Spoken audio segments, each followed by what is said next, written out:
Bonjour les passionnés de voyage hors saison et loin des foules. Nous arrivons sur la presqu'île du Magne, une région sauvage aux habitants farouches d'où démarre la révolution contre l'occupant turc. On passe une nuit au perché au-dessus de Vatia. L'accès est difficile, la vue est grandiose. L'église Odigitria est vite atteinte à pied et une vraie surprise. Le cap Tenaro est une terre historique et bien randonnable. La presqu'île de Skopa nous rappelle le cap Taïa sur la côte d'Azur. En début d'après-midi du 22 mai 2022, nous descendons la presqu'île centrale du Péloponnèse. Elle porte le nom de Magne en français, pourtant sur place n'apparaît que le nom de Mani. C'est aussi le synonyme des maisons défensives cubiques et principalement construites en pierre brute. Contrairement à d'autres régions ayant à se défendre contre des pirates nord-africains et turcs, on a choisi ici la défense individuelle. Chaque maison est une forteresse en soi et les villages ne sont pas fortifiés spécialement. Les maisons se ressemblent toutes. L'assaillant ne sait donc pas où porter un coup fatal. Nous allons voir de près ces maisons dans le hameau de Coutrelat. Il n'est ni typique, ni indiqué dans les guides de voyage. Il s'agit de quelques maisons de type magnotte à l'ouest de la route principale. Deux sont en ruine, ils semblent avoir subi des modifications avant l'abandon, mais la base est très classique. Les étables sont encore meublées, l'installation électrique est juste débranchée du réseau, il reste des lits et des rideaux fanés aux fenêtres percées.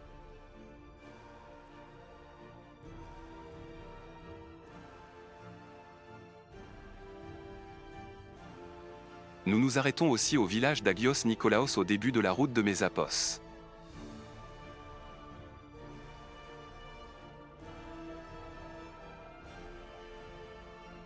Ici subsiste une grande tour et on est en train de rénover des ruines anciennes. Les maisons-tours disposent généralement de 3 étages sans escalier intérieur et sans fenêtre. On ne montait qu'à l'aide d'échelles extérieures, que l'on retirait vers le haut en cas d'attaque, le toit servant de lieu de défense active. Les tours plus hautes servent surtout de guet.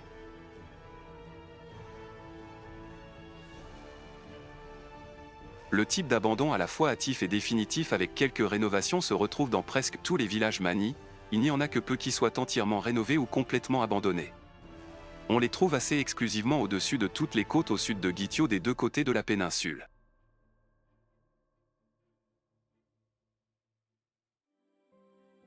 Nous nous rendons à Mésapos pour sa calanque ronde à l'eau transparente et aux reflets turquoise. Le petit village de pêcheurs n'est pas du tout préparé aux visites et surtout pas à celles en camping-car.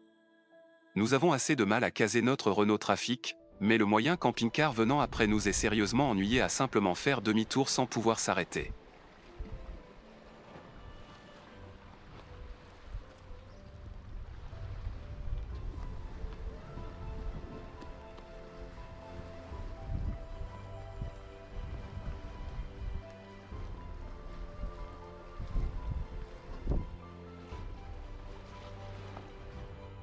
Le bassin d'eau circulaire semble être une doline d'effondrement, rien d'autre le long de la côte indiquerait une autre sorte d'érosion qui ait pu agir pour créer ces parois cylindriques. L'eau est translucide et l'ombre des chaloupes fixées dans la baie se dessine très nettement sur le fond blanc. Il y a un peu de vent rafraîchissant, l'eau n'est donc pas tout à fait plane.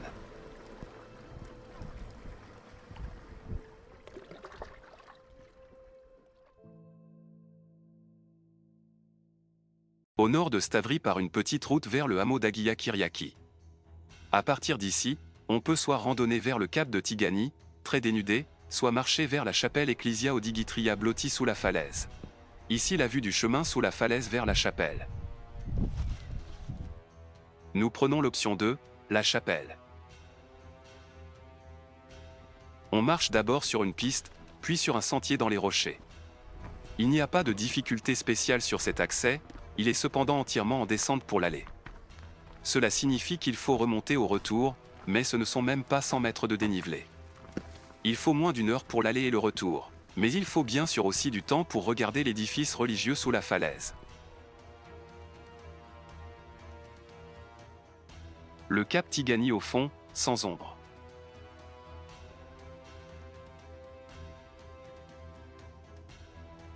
La chapelle n'est que sommairement rénovée, mais très originale. L'édifice semble avoir été remodelé plusieurs fois. Cela se voit surtout au clocheton sous la porte de droite.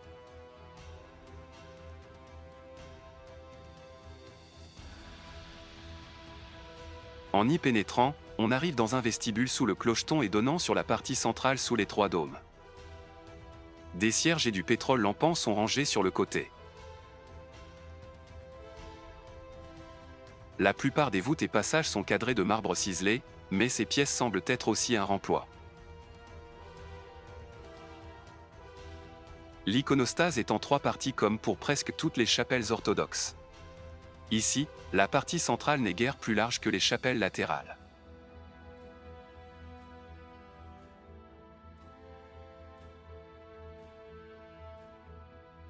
Deux colonnes de marbre avec des chapiteaux sans doute spoliés soutiennent excentriquement le dôme.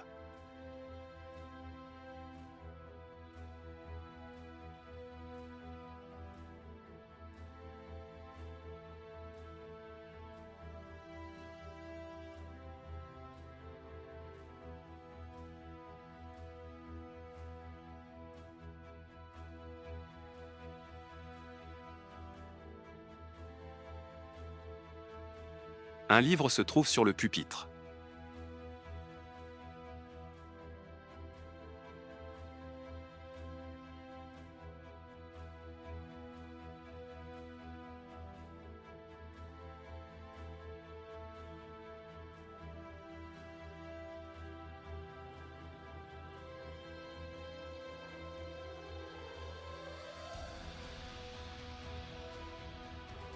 Les dalles de marbre au sol sont décorées.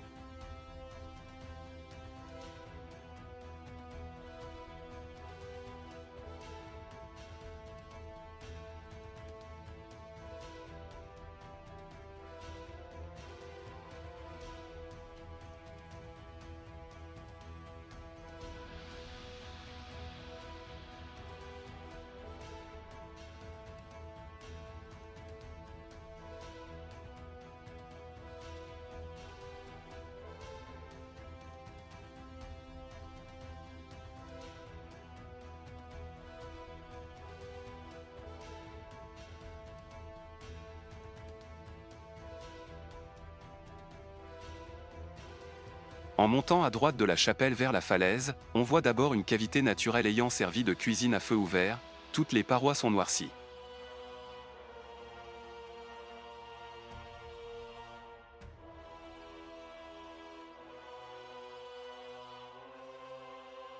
On peut continuer à gauche de cette baume et donc passer derrière la chapelle. On descend alors vers une cave moite qui est à moitié creusée dans la roche et à moitié accolée à la chapelle.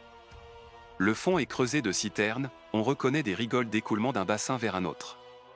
Ces bassins sont trop courts et trop larges pour avoir été des sépultures rupestres. On reconnaît quelques niches ciselées dans la roche. Nous nous demandons quel rapport elles peuvent avoir avec ce local sinon fonctionnel. En montant à droite de la baume noircie, on arrive sous une grotte un peu plus grande fermée dans la moitié basse par un mur avec une petite ouverture en bas. Le sol de cette grotte est formé de voûtes en partie effondrées. La journée est déjà bien avancée et nous voulons rouler au moins jusqu'à Vathia. Il y a des centaines de villages maniés sur toute la presqu'île du même nom, il est impossible de tous les visiter. Vathia est le village modèle à voir car optiquement bien situé sur une colline qui se détache du versant entre la crête et la mer, mais aussi bien visible d'un peu plus haut. Pourtant, nous ne faisons que passer parce que nous cherchons un emplacement pour la nuit. Vathia est à 165 mètres et la chapelle à 370 mètres d'altitude. La montée se fait en 3 longs lacets sans vraie possibilité de faire demi-tour. On continue et comme souvent, des routes difficiles empirent en direction du but. On ne monte plus qu'en première et en jouant beaucoup et savamment sur l'embrayage. Nous arrivons enfin en haut. C'est une grande place assez plane avec une minuscule chapelle et un énorme hôtel extérieur en béton.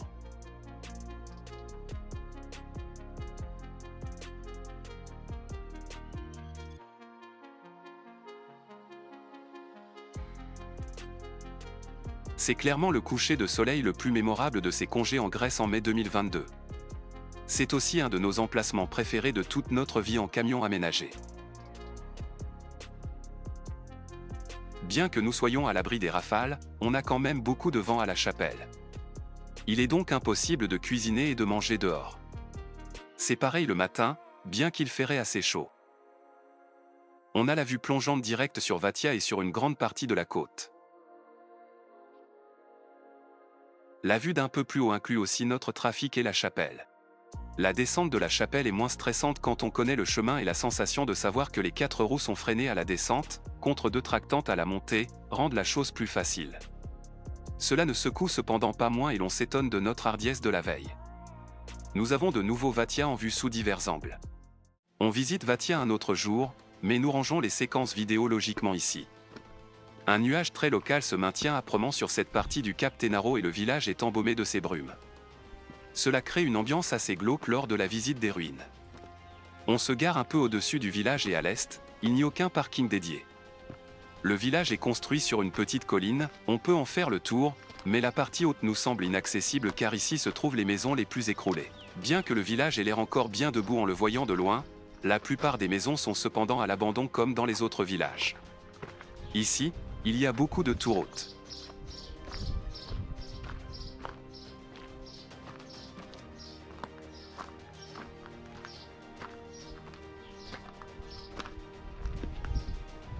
On ne voit pas d'interdiction de pénétrer dans les ruines et il n'y a de toute manière plus d'habitants permanents, mais l'impression de pénétrer dans des maisons privées nous retient d'aller voir dans tous les décombres.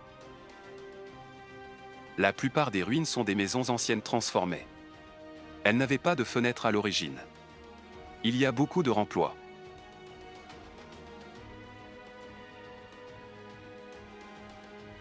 Juste 2 ou 3 maisons sont réellement rénovées, parmi celles-ci se trouve la maison avec une grande tour. On voit que c'est une location de vacances. Les villages magnottes n'ont pas de murs d'enceinte car les maisons elles-mêmes sont des forteresses. Les ruelles donnent donc sur la colline.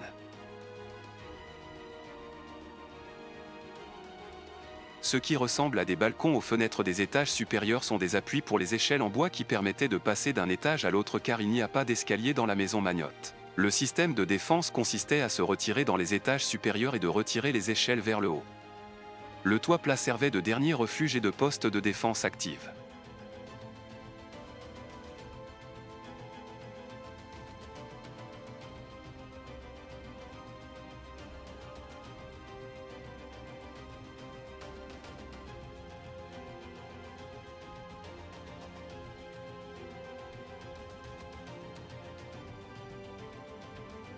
Parfois une partie de maison écroulée montre un lit avec couverture dans une chambre désormais ouverte au vent et aux pigeons. C'est curieusement dans ce village presque totalement abandonné que nous croisons un des vendeurs ambulants de légumes sur un des classiques pick-up d'une quarantaine d'années.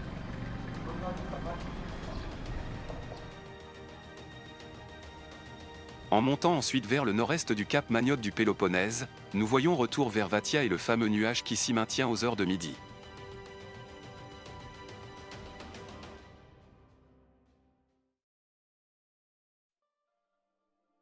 Nous voulons randonner vers le phare du cap Tenaro.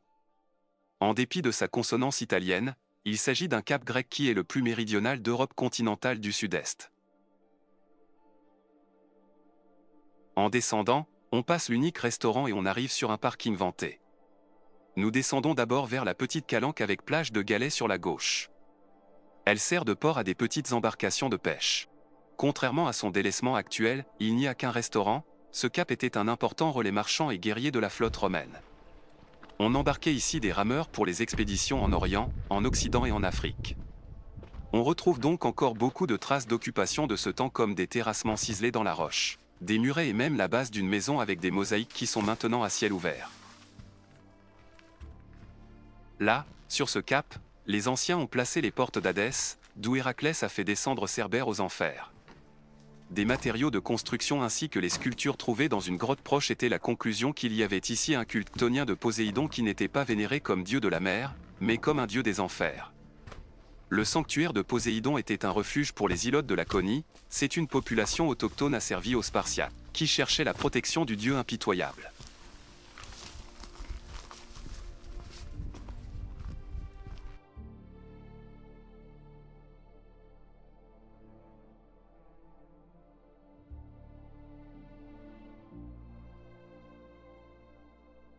Sur la colline à droite de la plage se trouve la ruine de la chapelle post-byzantine d'Azomatos construite principalement en pierre sèche et sur un édifice plus ancien que l'on a supposé être le sanctuaire dédié à Thénario Poséidon. On reconnaît surtout sur la face nord des blocs bien mieux taillés qu'ailleurs autour du bâtiment.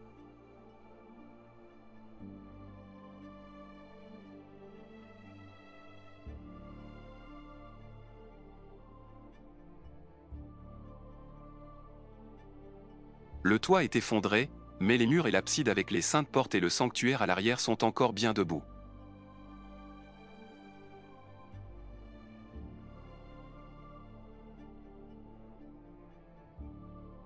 Voilà le cap à rejoindre. Le phare est caché derrière la dernière butte rocheuse du cap. Après une dizaine de minutes, on passe une maison antique qui préserve une grande mosaïque circulaire. Elle date de la période hellénistique typique des cercles décoratifs. Le premier est entouré d'une spirale, tandis que le second, concentrique, forme le noyau de la mosaïque. On avait supposé que c'était des thermes, mais le manque d'eau générale exclut cette option. Il y avait cependant une fontaine. Rien n'est protégé ou mis en valeur.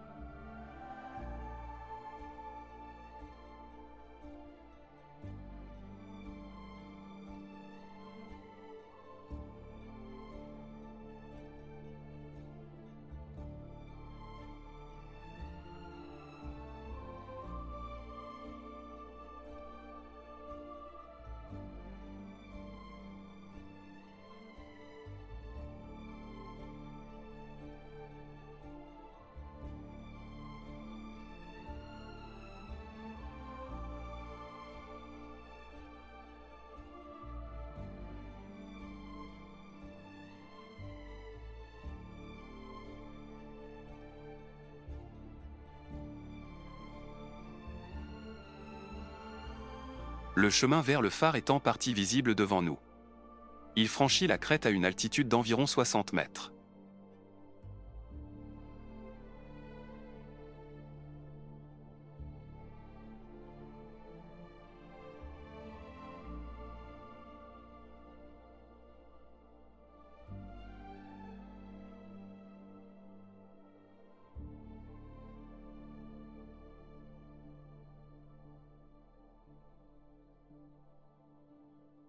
Le cap n'est couvert que d'une végétation extrêmement basse, mais les touffes sont toutes couvertes de petites fleurs de couleurs différentes.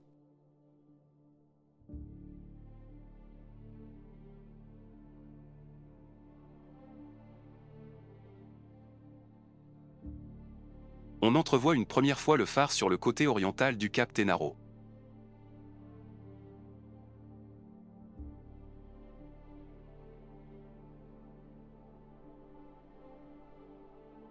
La crête se passe à plat et peu de temps après, on voit le phare enfin de plus près.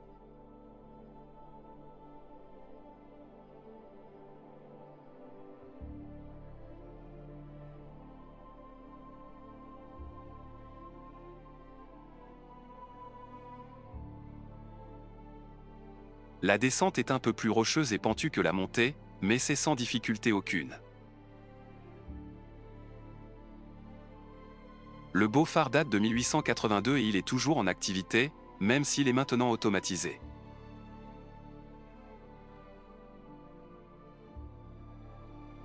Il n'a plus de belles lentilles de Fresnel.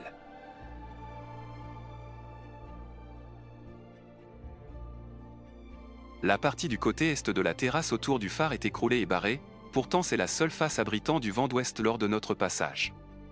Cette barrière est vite surmontée. Sur les trois côtés exposés à la mer sont posées des grosses pierres taillées pour former bancs et tables.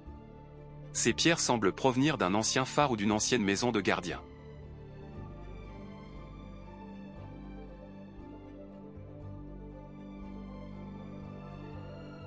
Le chemin retour emprunte celui de l'allée.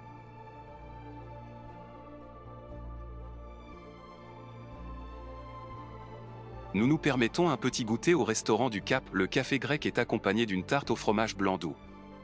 C'est servi tiède et mi-sucré mi-salé. Nous avons du temps et inspectons la plupart des routes accessibles du Cap, ainsi nous allons voir Porto Caglio au nord-est.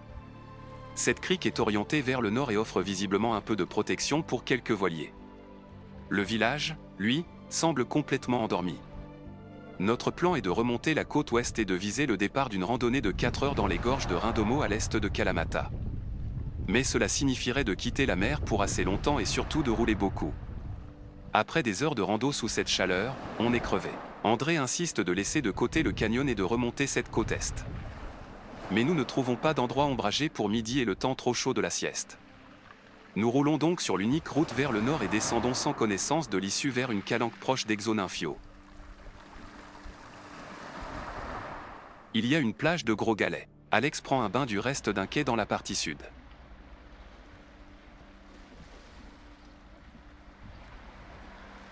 Mais nous trouvons ici surtout un long banc maçonné près de l'eau et à l'ombre. L'endroit est idéal pour s'étendre cet après-midi aux températures dépassant les 30 degrés Celsius. N'ayant pas prévu de rester si loin au sud, nous n'avons pas d'emplacement tout près en vue. Nous visons donc une chapelle parce que celles-ci sont toujours assez facilement joignables. Cette fois-ci, c'est une chapelle avec un monastère en ruine entre les oliviers sur la presqu'île à l'est de Skoutari. La chapelle de Panagia Kotroniotissa est magnifiquement rénovée, mais ses cloches dans le clocher-mur sont tombées. Elle est construite en partie avec du calcaire rouge que l'on trouve près de la mer en contrebas. La porte de la chapelle est solidement fermée. Les divers autres bâtiments sont tous des ruines dont aussi le monastère. Nous nous plaçons sur un terrain plat sous la chapelle, aussi pour pouvoir mieux la photographier et pour avoir la vue directe du camion sur la mer. On va cependant prendre l'apéro sur le banc en pierre de la chapelle où l'on est ombragé par un énorme yucca. Le 24 mai 2022, nous allons voir des caps et des chapelles de la baie de Kotronas plus loin au sud. On commence par la chapelle Agios Spiridon dans la partie est de la baie. Elle se trouve sur un rocher en mer relié à la terre par une digue bétonnée et formant ainsi un petit port-abri. Le chemin d'accès se fait uniquement à pied à partir de la route, on peut stationner en haut. Le sentier piéton passe entre des jardins et des maisons construites sous la route. Le fond marin est extrêmement dénudé dans toute la partie ouest de Grèce que nous avons vue. Mais il y a partout beaucoup d'oursins. Des grandes araignées ont tissé leur toile en travers du chemin, il y en a parfois plusieurs par mètre. Le premier s'arme d'une tige, nous nous frayons un chemin en évitant de détruire trop de toiles. Ces bestioles peu aimées sont quand même des prédateurs d'insectes volants comme les moustiques qui nous ennuient aussi. La presqu'île de Skopa nous rappelle le cap Taïa en miniature parce qu'une mince plage la relie à la terre. La route d'accès à l'ouest de Kotronas passe près d'un terrain de jeu et se faufile ensuite jusqu'à la plage. Des panneaux officieux interdisent l'accès en voiture dès le terrain de jeu parce qu'il n'y a simplement pas moyen de stationner en bas. Nous nous y engageons quand même et arrêtons le trafic dans une entrée de champ qui semble délaissée. Plus bas, la route se dégrade massivement et passe ensuite sur la plage de Gros Galets. On voit des traces de tracteurs sur la plage et sur l'isthme. La piste monte vers les champs d'oliviers sur la presqu'île, ces champs sont soutenus par des restanques, la terre est remarquablement bonne.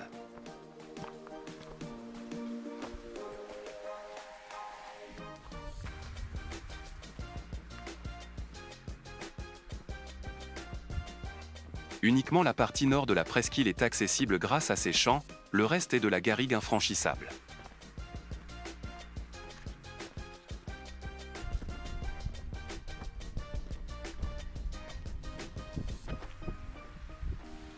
La crique à l'ouest est difficilement accessible.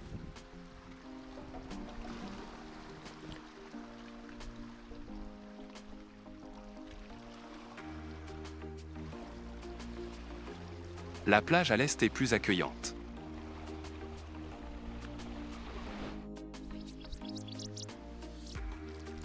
La chapelle d'Agios Nikolaos sur Skopa est fermée de toutes parts, mais elle a un grand parvis avec des bancs côté nord.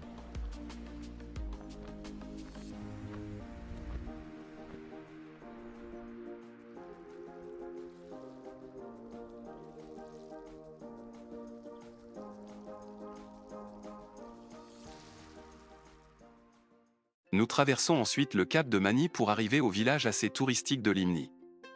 Il est 11h30 quand nous sommes dans le village et les terrasses des cafés et tavernes sont déjà fort occupées par des hordes de touristes dont une partie est arrivée en bus touristique. Les prix dépassent largement la moyenne locale, nous ne testons pas la qualité. C'est vrai que l'eau claire au fond turquoise est belle, mais cela se retrouve à toutes les baies rocheuses du Péloponnèse. On vient pour le phare, mais c'est une déception car c'est une simple tourelle métallique.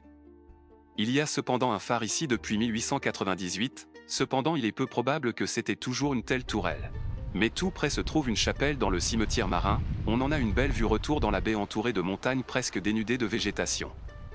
Dans le cimetière se trouve une curieuse statue d'un homme en habit apparaissant turc.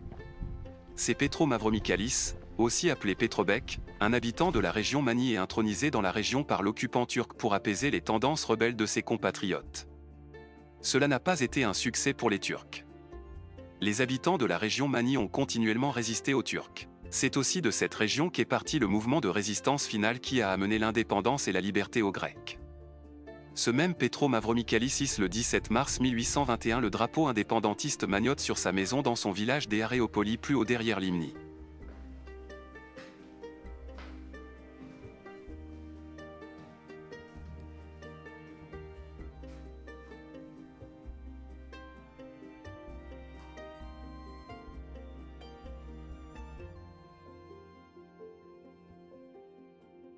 Certaines pierres tombales sont dotées de fenêtres pour voir à travers sur la mer. Midi est passé, il commence à faire chaud et nous cherchons une place pour nous reposer. On repère une chapelle sur le cap du village des Agios Nikolaos, mais le dédale de rue est bloqué par un déménagement et nous nous garons sur la grande place au port. Dormir dans son camion a aussi des défauts, aller manger le soir en ville est souvent exclu. D'un côté, on ne veut pas faire trop de route et ne connaissant pas les lieux, nous devons bien les reconnaître de jour. Puis il y a l'histoire de l'alcool et la conduite. Il y a plusieurs restaurants qui pourraient nous intéresser pour ce midi, mais ils sont tous sur la rue sauf le restaurant de fruits de mer et de poissons au nom assez curieux de Vesuvios. On supporte les fortes températures assez bien grâce à la brise sous les grands parasols. On ne mange qu'une entrée et un plat à deux, cela suffit largement comme nous le confirme le propriétaire du restaurant. Nous cherchons une autre chapelle dans les collines pour cette nuit. La chapelle d'Agios Gorgios est moderne, elle sert aussi d'abri à une vingtaine de chaises en plastique. L'entrée est décorée de fleurs desséchées et le parvis est couvert de riz. Un mariage a décidément eu lieu ici. Nous nous installons sur les bancs du parvis pour prendre l'apéro, mais nous sentons une odeur étrangement sucrée. Oui, une odeur de chair, de cadavre. André recherche la source de cette odeur. Sous la chapelle se trouve un grand four à pain et devant est un bac rempli de cendres assez fraîches. Décidément, c'était la grande fête ici et c'est ce four qui repent cette odeur. Comme nous avons mangé chaud à midi, nous nous contentons d'un casse-croûte ce soir. On ouvre une boîte de sardines pour changer un peu des classiques saucissons. Nous nous débarrassons de l'huile restante en la versant dans le grand tonneau de cendres. Quelle surprise de voir que ces quelques gouttes d'huile prennent tout de suite feu. Décidément, ce mariage avait lieu à midi et juste avant que nous venions. Nous avons beaucoup de peine à trouver des marchés en Grèce. Il y en a partout, mais rien n'est affiché et tomber dessus par hasard n'est pas aisé. Nous savons cependant que le marché se tient à Kalamata le mercredi comme ce 25 mai 2022 et les samedis. Bien qu'il soit plus petit mercredi, il nous semble énorme. Nous craignons un peu nous rendre au marché au nord de la ville en voiture, mais nous tentons le coup. Nous nous garons comme tous les locaux à cheval sur les trottoirs peints en jaune, arrêt interdit. En quittant Kalamata, nous passons sur le dernier doigt du Péloponnèse, le plus occidental. Des liens se trouvent à la fin de la vidéo et dans la description. À bientôt sur Voyage hors saison.